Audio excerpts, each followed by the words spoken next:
Class 10th. Today we are going to start your first book, your course book, The First Flight.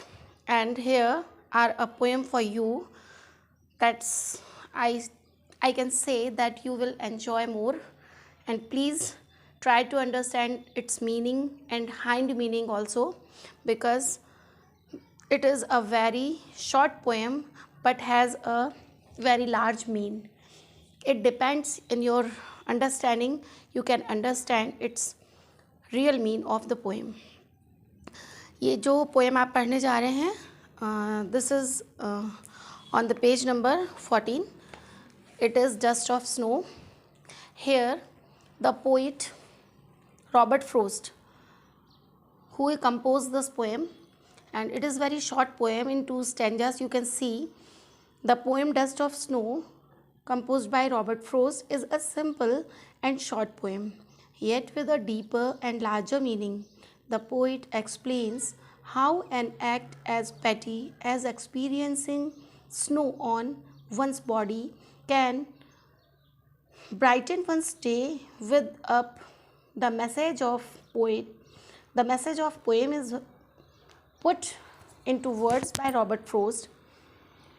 The main words and main theme is that always a larger significance, a little thing touches a larger thing.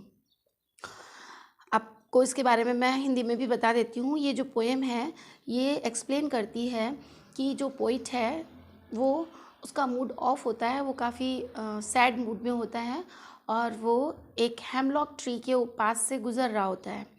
तो hemlock tree एक sadness का इसमें symbol है, जो कि दुख और दुखों का प्रतीक है इसमें.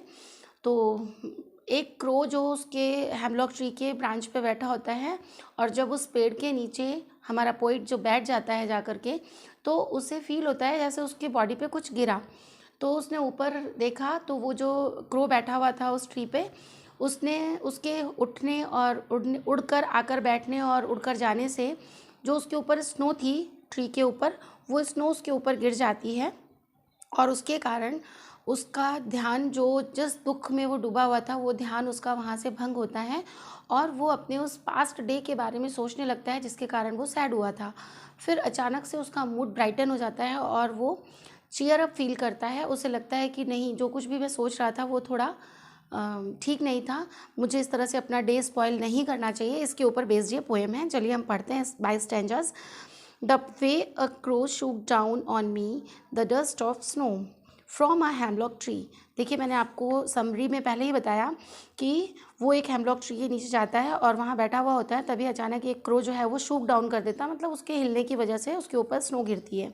ठीक है, स्नो जो है वो काफ़ी सॉफ्ट होती है, उसको हम छू कर देखें तो वो बहुत सॉफ्ट होती है, और जबकि आइस जो है वो थोड़ी हार्डनेस लिए हुए होती है. इसलिए there are difference between snow and ice. Second stanza. has given my heart a change of mood and saved some part of a day I had rued. अब कह रहा है इसकी वजह से मेरा हृदय जो है वो चेंज हो गया, काफ़ी कुछ मूड में मेरे परिवर्तन हुआ. And saved some part of a day, और जो दिन मैं रूट कर रहा था, जो मैं दिन बर्बाद कर रहा था उन दुखों में, उस ग्रीफ में, उस पास्ट के बारे में सोच करके जो मैं अपना डे स्पॉइल कर रहा था, उससे मुझे राहत मिली और उससे मेरा दिन का कुछ हिस्सा बर्बाद होने से बच गया. तो ये जो पोएम है ये यही सिग्निफाई करती है कि हमें अपने पास्ट को लेकर कभी भी दुख प्रकट करते रहने से, अपना समय बर्बाद करने से, अपना टाइम वेस्ट करने से कुछ भी हासिल नहीं होता. तो हमें अपना समय बचाते हुए पास्ट के बारे में नहीं सोचना चाहिए, बल्कि हमें सिर्फ आज में जीना चाहिए. बहुत ज़्यादा भविष्य के बारे में भी ख्याली पुलाव नहीं पकाने चाहिए. ऐसा होगा तो मैं ऐसा कर लूँगा. जैसा आप लोग बचपन में शायद आप लोगों ने एक सीरियल देखा होगा, उसके बारे में कहते थे ना, वो सोचता है, हाँ स्टोरी भी सुनी होगी आपने, दही होगा, अंडा होगा, फिर मुर्गी होगी, फिर वो दूध देगा, फिर वो अंडा बेचूंगा, फिर गाय खरीदूंगा, फिर बकरी लाऊंगा, मतलब ऐसे ऐसे करके जो भी था, I don't know more. So Sheikh Chilli के सपने, शेख चिल्ली हमेशा अपने ताने बाने ऐसे सब्ज बाग देखना, मतलब बहुत ज़्यादा बढ़ चढ़ के हमें भविष्य के बारे में, अपने फ्यूचर को लेकर के ज़्यादा प्लान नहीं करना चाहिए, बल्कि हमें क्या करना चाहिए, अपने टुडे में जीना चाहिए, आज में जीना चाहिए. हमें अपने वर्तमान में जीना चाहिए. जो प्रेजेंट डे है, जो प्रेजेंट है, जो लोग हमारे सामने प्रेजेंट हैं, उनको देखना चाहिए, ना कि उन लोगों को जो हमारे लाइफ से दूर जा चुके हैं उनके लिए हम आंसू बहाते रहें, या जो आने वाला समय है या आने वाले पर्सन है हमारी लाइफ में उनके लिए हम सपने बुनते रहें, तो उससे बेटर होता है जो हमारा प्रेजेंट है उसमें जिए। उम्मीद करती हूँ आप लोगों को पोएम बहुत अच्छे से समझ में आई होगी। इसके क्वेश्चन आंसर्स देख लेते हैं एक बार हम लोग। देखिए इसमें ग्लॉसरी में आपके हेमलॉक ट्री दिया हुआ है, एक पॉइजनस प्लांट होता है जिसमें स्मॉल वाइट फ्लावर्स होते हैं। इसको हम लोग हिंदी में आंकड़े का भी फूल कहा जाता है। जैसे वाइट फ्लावर्स होते हैं, आंकड़े का पेड़ आपने देखा होगा, जहरीला पेड़ होता है, उसके नीचे जाना कोई पसंद नहीं करता, ना ही उन फूलों में कोई खुशबू होती है, बस देखने में सुंदर लगते हैं। रूड यानी हेल्ड इन रिग्रेट, ऐसी अवस्था जिसमें हम पछतावा कर रहे होते हैं उसे रिग्रेट बोलते हैं, ठीक है। तो जो हम पछतावे में जा रहे थे, अपना दिन बर्बाद कर रहे थे, उससे जो पोइट है वो बच जाता है, ठीक है। What is the dust of snow, अब इसमें पूछ रहा है डस्ट ऑफ स्नो आखिर एक्चुअली थी क्या। व्हाट डज द पोइट से has change his his mood, how has the poets mood change. अब यही पूछ रहा है कि किस तरह से पोइट का मूड चेंज हो जाता है। तो आपको मैंने पोएम की समरी बताई है, उसी अकॉर्डिंग आपको लिखना है। How does frost present nature in this poem, किस तरह से उन्होंने प्रकृति को पोएम में प्रेजेंट किया है। The following questions help you think of an answer, ये जो हिंट दी हुई हैं, ये जो 1 2 3 जो पॉइंट्स दिए हुए हैं, ये आपको हिंट दिया हुआ है। सेकंड क्वेश्चन का जब आंसर आप लिखेंगे कि किस तरह से रॉबर्ट फ्रोस्ट जो है वो प्रेजेंट करते हैं हमारे सामने प्रकृति को, और ये जो क्वेश्चंस हैं इनके आंसर्स आपको इस तरीके से देने हैं कि what are the birds that are usually named in poems, ऐसी कौन कौन सी बर्ड्स होती है जिनका ज़्यादातर, यूजुअली मतलब जनरली, अक्सर जो पोएम्स में नाम आते हैं, जैसे कोयल है, मतलब कौवे को भी अच्छा प्रतीक नहीं माना जाता है, लेकिन यहाँ पर इस पोएम में कौवे और स्नो यानी कि हेमलॉक ट्री जो कि पॉइजनस ट्री है, और जो क्रो है वो भी बहुत अच्छा सिंबल हमारे कल्चर में नहीं माना जाता है, लेकिन फिर भी क्रो एंड हेमलॉक ट्री दोनों ही नेगेटिव सिंबल्स होते हुए भी यहाँ पर पॉजिटिव सिंबल्स बताए गए हैं। तो इसका दोनों का कॉन्ट्रोवर्ट दिखाया है। When you think of a crow, क्या तुमने कभी सोचा कि कौवे के बारे में पोएम का नाम।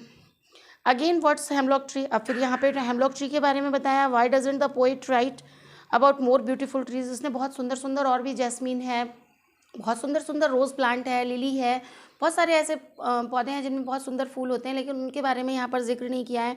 मेडिसिनल प्लांट भी होते हैं बहुत सारे, बट हेमलॉक जो है रिप्रेजेंट किया है यहाँ पर जॉय को या सौरो को। अब आप बताएंगे यहाँ पर more beautiful trees such as a maple और एन ओक ट्री और पाइन ट्री, इन ट्रीज़ के बारे में नहीं लिखा।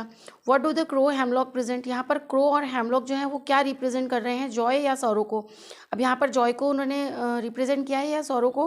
What the dust of snow that the crow shakes of a hemlock tree stand from,